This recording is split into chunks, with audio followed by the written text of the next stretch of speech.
Hello guys, welcome back to our channel Nelluru Nerajana Andaru. I am back with a new video. మీరు thumbnail చూస్తుంటారు. నెల్లూరులోని famous tourist spot అయినటువంటి rock beach ని మనం ఈరోజు explore చేయబోతున్నాము. రాక్ బీచ్ కి ఎలా రీచ్ అవ్వాలో, రాక్ బీచ్ ఇక్కడ నుంచి ఎన్ని కిలోమీటర్లు ఉందో మీకు క్లియర్గా ఎక్స్ప్లెయిన్ చేస్తానండి. రాక్ బీచ్ వచ్చి నెల్లూరు నుంచి 26 కిలోమీటర్స్ అవే ఉంది. నేలటూర్ అనే విలేజ్లో మనం రాక్ బీచ్ని చూడవచ్చు. ఇక్కడ నుంచి మనం రాక్ బీచ్కి ఎలా రీచ్ అవ్వాలో క్లియర్ కట్గా వీడియోలో మీకు ఎక్స్ప్లెయిన్ చేస్తాను. వీడియోని స్కిప్ చేయకుండా చివరి వరకు చూడండి, మీకు అర్థమవుతుంది. వెళ్దామా? రాక్ బీచ్ని ఎక్స్ప్లోర్ చేయడానికి విఆర్సి సెంటర్ నుంచి స్టార్ట్ అయ్యాం ఫ్రెండ్స్. ఆన్ ద వే అరుణాధపురంలోని అపోలో హాస్పిటల్ సెంటర్లో ఒక జ్యూస్ పాయింట్ దగ్గర ఆగి ఫ్రూట్ జ్యూస్ తాగాను. రాక్ బీచ్కి ఎలా వెళ్ళాలో ఈ వీడియోలో క్లియర్ కట్గా ఎక్స్ప్లెయిన్ చేస్తాను. వీడియోని స్కిప్ చేయకుండా చివరి వరకు చూడండి. రాక్ బీచ్ వే మీకు క్లియర్గా అర్థమవుతుంది. వీడియోకి ఒక లైక్ చేసి కామెంట్ పెట్టండి, కుదిరితే షేర్ చేసి సబ్స్క్రైబ్ చేయండి. సపోర్ట్ చేయొచ్చు కదా friends.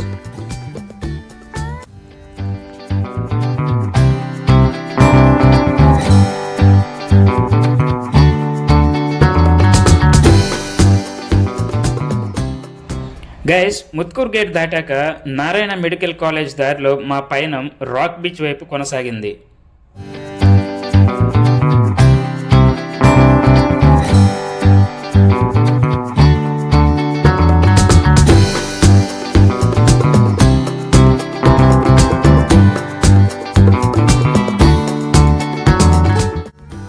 Friends, Narayana medical college దాటాక ధనలక్ష్మీపురం దగ్గరకు రాగానే కేజీకి కళ్యాణ మండపం మరియు కల్పన రెసిడెన్షియల్ మనకు కనపడతాయి. అది దాటాక మనం ముత్కూరు రోడ్డుకి వెళ్ళొచ్చండి.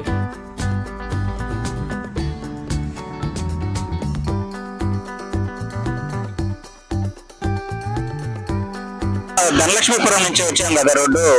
అక్కడి నుంచి వచ్చాక మనకి ఇక్కడ ఏపీ జెన్కో రోడ్ ఉందండి. ఇక్కడ నుంచి మనం టర్న్ ఓవర్ తీసుకోవాలి. స్ట్రైట్కి వెళ్తే మనం ముత్కూరు రోడ్ వస్తుంది, ముత్కూరుకి వెళ్తాము. ఇక్కడ నుంచి మనం కట్ తీసుకుంటే ఇక్కడ నుంచి మనకు షార్ట్ కట్ ఇది చాలా దగ్గర, తొందరగా వెళ్ళిపోతాము. ఏపీఎస్పీడీసీఎల్ అని ఉంది చూడు బోర్డు, ఇక్కడ నుంచి మనకైతే దగ్గరగా ఉంటుంది నెల్లూరు నుంచి వచ్చే వాళ్ళకి. Guys, India is full of agricultural lands. అది జగమెరిగిన సత్యం. ఏపీ జెన్కు దాటాక పచ్చని పొలాలు తారసపడతాయి. చూడటానికి కళ్ళకు కనువిందుగాను, మనసుకు ఆనందాన్ని కలిగిస్తూ ఉంటాయి.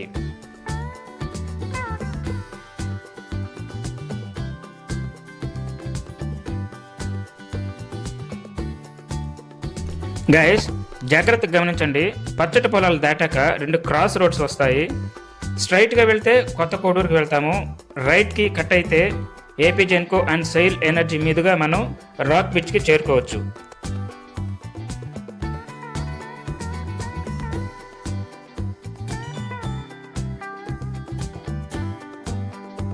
ఆన్ ద వే పచ్చటి పొలాలు రోడ్డుకి ఇరువైపులు ఉండగా ఏపీ జెన్కో బాయిలర్స్ దూరంగా ఆకాశాన్ని తాకుతున్నట్టు ఐఫిల్ టవర్ లాగా ఫెంటాస్టిక్ లుక్ని ఇస్తున్నాయి. జాగ్రత్తగా గమనించండి ఫ్రెండ్స్.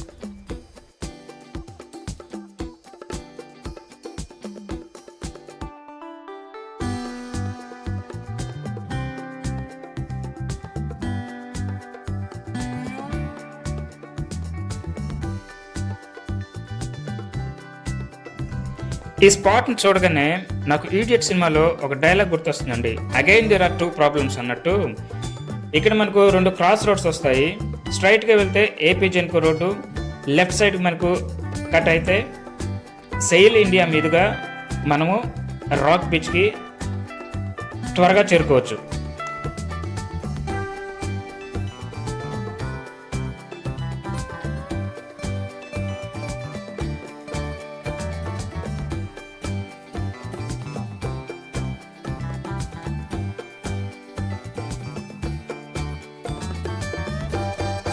అబ్బబ్బబ్బా, ఏమి అందం స్వామి! ఈ గ్రీనరీని చూస్తుంటే కోనసీమ అందాలను చూస్తున్నట్లేదు, స్వర్గంలో తేలాడుతున్నట్టుంది స్వామి. అబ్బబ్బబ్బా, ఏమి అందమో, ఏమి అందమరా నాయన. ఫ్రెండ్స్, ఈ ఏపీ జెన్కో మరియు Gayatri power plant, SAIL India energy వాళ్ళ యొక్క పుణ్యం అంటూ ఎక్కడ చూసినా కానీ రోడ్డుకి ఇరువైపులా గ్రీనరీ చాలా అందంగాను, బ్యూటిఫుల్గాను, వండర్ఫుల్గాను ఉంటుందండి. జాగ్రత్తగా చూడండి. Guys, SAIL energy India limited arch దాటిన 5 minutesకి బ్యూటిఫుల్ లొకేషన్కి చేరుకుంటాము. రోడ్స్కి ఇరువైపులా సైనికుల్లాగా పచ్చటి చెట్లు అందంగాను ఆకర్షణీయంగాను కనబడతాయి. ఆ లొకేషన్ దాటాక పెద్ద బ్రిడ్జ్ వస్తుంది. బ్రిడ్జ్ క్రాస్ అవ్వగానే స్ట్రైట్గా SAIL energy India limited board పచ్చని చెట్ల మధ్య కనబడుతుంది.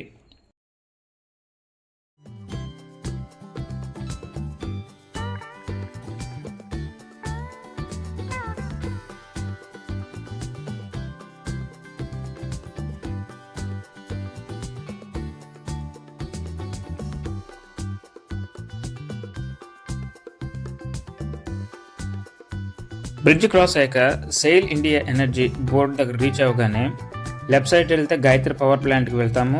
రైట్ సైడ్ వెళ్తే సెయిల్ ఎనర్జీ ఇండియా యొక్క కంపెనీ దగ్గరికి మనం వెళ్తాం.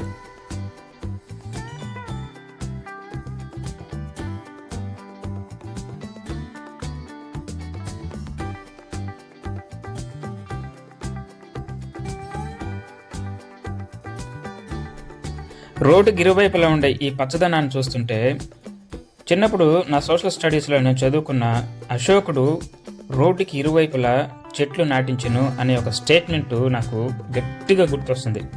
నిజమే కదా ఫ్రెండ్స్, ఎంత అందంగా ఉన్నాయి ఈ చెట్లు. అశోకుడు చెప్పాడేమో కళ్ళలోకి వచ్చే వాళ్ళకి చెట్లు నాటింటారా బాబు అని. ఎంత అందంగా ఉందో చూడండి. ఆన్ ద వేలో నేను సెయిల్ ఎనర్జీ ఇండియా అనే కంపెనీ గురించి ఓదరగొడతా వచ్చాను కదండి. ఇదేనండి ఆ సెయిల్ ఎనర్జీ ఇండియా.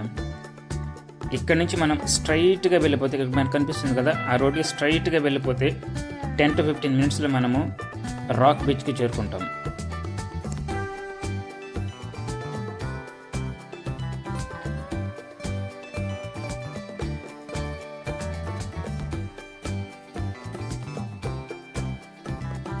దేవుడా, ఎక్కడికి వెళ్ళినా కానీ ఈ పచ్చదనాన్ని వదలట్లేదు స్వామి.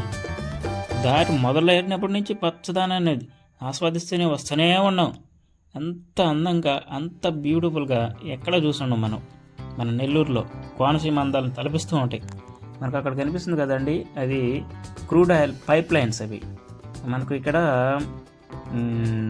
పామ్ ఆయిల్ ఫ్యాక్టరీస్ ఉన్నాయి, దరిదాపుగా ఒక 7-8 ఉన్నాయి.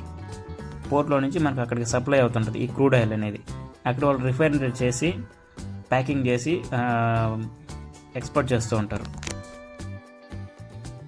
గైస్, మనము బోట్స్ అవైలబుల్ అనే బోర్డ్ దగ్గర నుంచి రైట్ టర్న్ తీసుకుంటే మనకు ఐరన్ బెల్ట్ కనిపిస్తుంది. ఈ ఐరన్ బెల్ట్ ఎక్కడి నుంచి వస్తుందంటే కృష్ణపట్నం పోర్ట్ నుంచి ఈ పవర్ ప్లాంట్స్కి కోల్ అనేది సప్లై అవుతూ ఉంటుంది. ఇక్కడ నుంచి మనం కొంచెం ముందుకు వెళ్ళి లెఫ్ట్ టర్న్ తీసుకుంటే మన అదేనండి రాక్ బీచ్ యొక్క వే. రాక్ బీచ్కి మనం చేరుకున్నాం.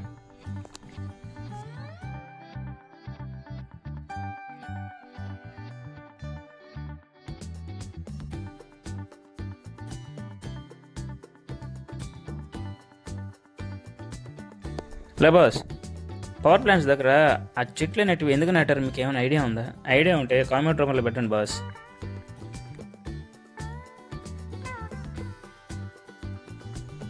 అమ్మయ్యా దేవుడా, ఎట్టకేళ్ళకి మనం చివరికి రాక్ బీచ్కి చేరుకున్నాం. Welcome to Nellore rock beach.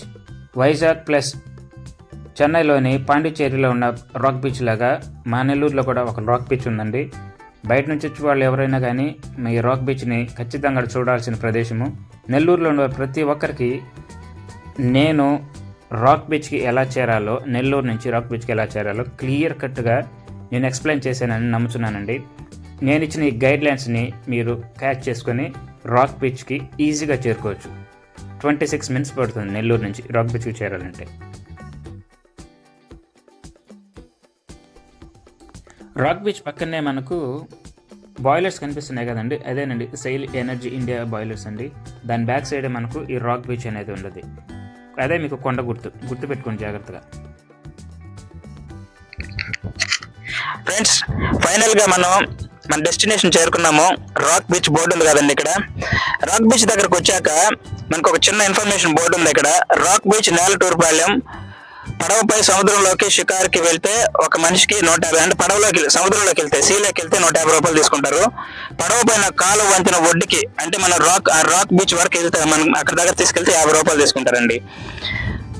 సముద్రంలోకి వెళ్ళాలంటే 150 రూపాయలు, మనం రాక్ దగ్గరికి వెళ్ళాలంటే 50 రూపాయలు మాత్రమే ఒక మనిషికి. ఓకేనా? కెమెరామెన్ గంగతో రాంబాబు రాక్ బీచ్కి చేరుకున్నాడు. ఇంక దొన్నడమే. రండి ఎక్స్ప్లోర్ చేద్దాం రాక్ బీచ్ని.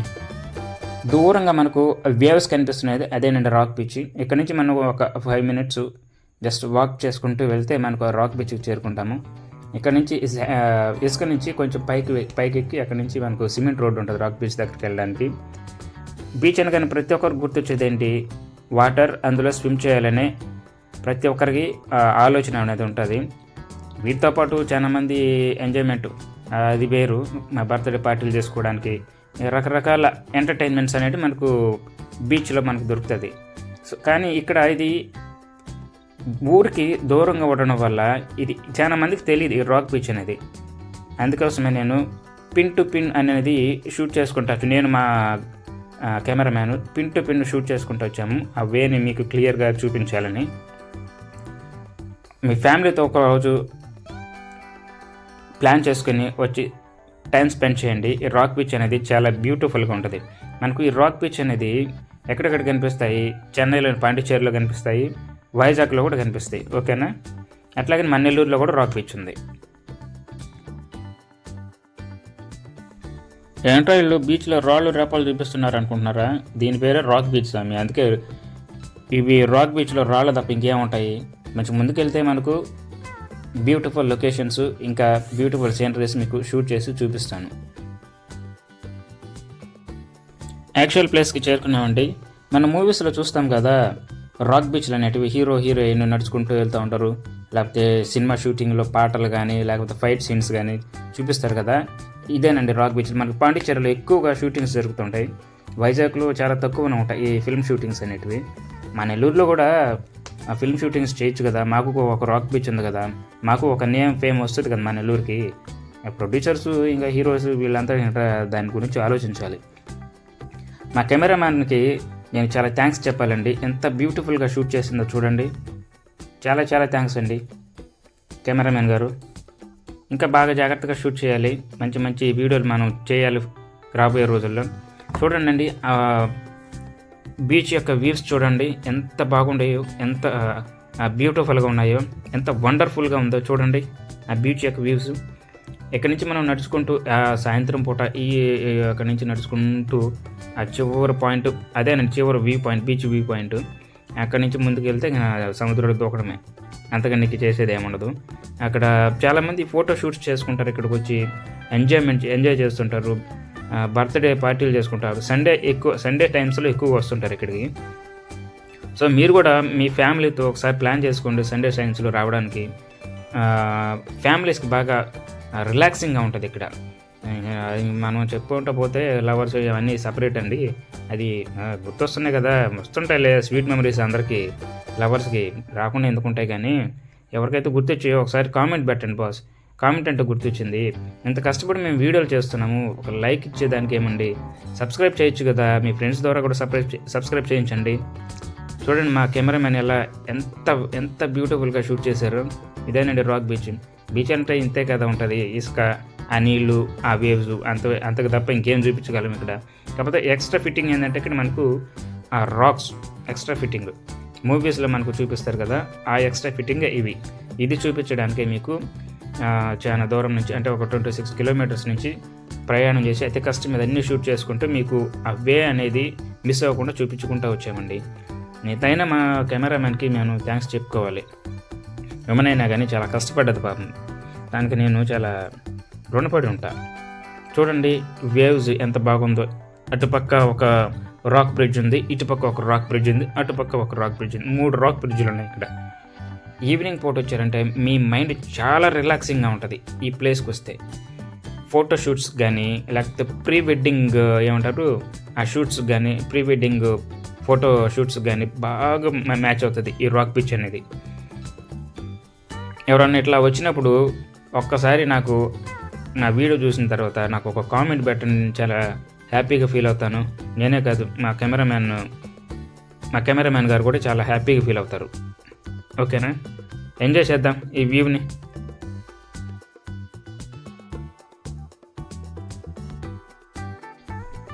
గాయస్, ఈ బీచ్ని ఎస్పీఎఫ్ వాళ్ళు ప్రొటెక్ట్ చేస్తున్నారు. ఎందుకంటే ఈ బీచ్లో అలలు అనేటివి చాలా ఉధృతంగా ఉన్నాయి. అందువలన ఎవరన్నా బీచ్లో కానీ పడ్డారంటే ఇంకంతే, ప్రాణాల మీద ఆశ వదులుకోవడం, ప్రాణాల మీద కదా మనిషి మీద కూడా ఆశ వదులుకోవడం, లోపలికి లాక్కెళ్ళిపోద్ది. అంత ఉధృతంగా ఉండే ఇక్కడ వాటరు. సో ఎస్పీఎఫ్ వాళ్ళు మమ్మల్ని లోపలికి పోనివ్వలేదు. కాకపోతే మేము బతిలాడాము, చాలా దూరం నుంచి వచ్చామండి యూట్యూబ్ షూట్ కోసం అని అడగగానే ఒక 5 minutes టైం ఇచ్చారు. ఆ 5 minutes మాకు వాల్యుబుల్ టైం అనుకొని మేము హరిగా లోపలికి వచ్చేసి హరిగా షూట్ చేసుకొని వచ్చేసాము. సో కొంచెం జాగ్రత్తగా చూడండి. మనకు అక్కడ కనిపిస్తుంది కదా, అదేనండి ఇంకొక రాక్ బ్రిడ్జ్ ఇది. దాని అవతల మనం స్విమ్ చేసుకునే దానికి అవకాశం ఉంటుంది. ఇక్కడ కూడా స్విమ్ చేయొచ్చు, కాకపోతే స్పెషల్ ప్రొటెక్షన్ వాళ్ళు స్విమ్ చేయడానికి అలౌ చేయలేదు. ఎవరు వచ్చినా కానీ అక్కడి నుంచి తరిమేస్తున్నారు. సో ఏదో మాకున్న కొద్దిపాటి టైంలో మేము ఈ షూట్ అనేది చేశాము. చూసి మీరు ఆనందిస్తారని, మమ్మల్ని ఆశీర్వదిస్తారని, మాకు లైక్లు, కామెంట్లు, సబ్స్క్రైబర్లు చేస్తారని ఆశిస్తున్నామండి.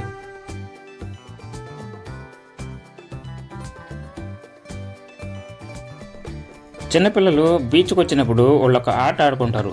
అది మీ అందరికీ తెలుసు కదా, అదేంటో కామెంట్లో పెట్టండి.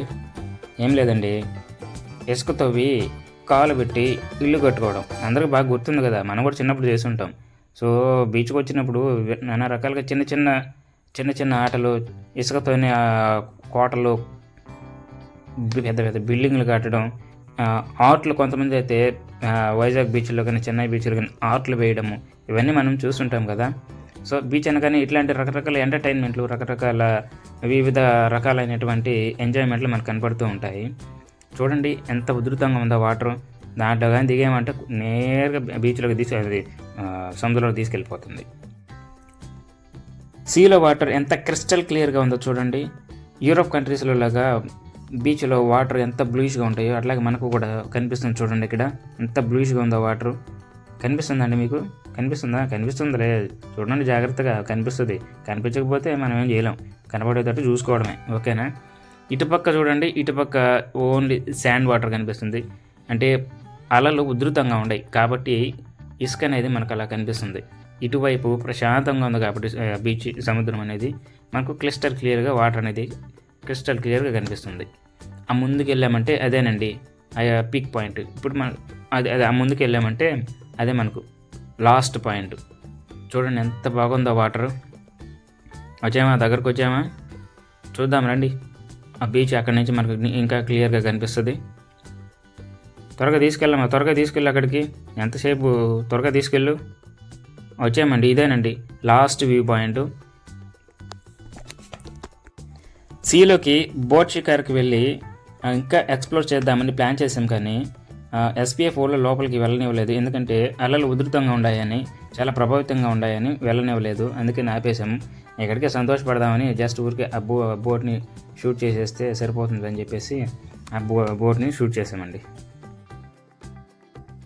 ఫ్రెండ్స్, మనం ఈరోజు వచ్చిన పర్పస్ అనేది కంప్లీట్ అయింది. నాకు సాధ్యమైనంత వరకు ఫుల్ ఇన్ఫర్మేషన్ అనేది మీకు ఈ వీడియో ద్వారా ఇచ్చాను.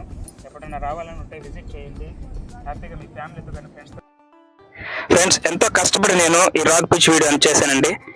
లైక్ చేయండి, షేర్ చేయండి, కుదిరితే సబ్స్క్రైబ్ చేయండి.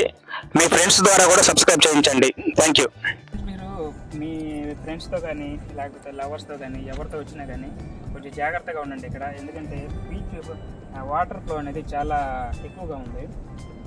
ఇక్కడ పోలీస్ ప్రొటెక్షన్ కూడా ఎక్కువగా ఉంది. కాబట్టి జాగ్రత్తగా వచ్చి జాగ్రత్తగా చూసుకొని సేఫ్టీ ప్రికాషన్స్ అన్ని జాగ్రత్తగా తీసుకొని మంచిగా ఎంజాయ్ చేసాం వెళ్ళండి.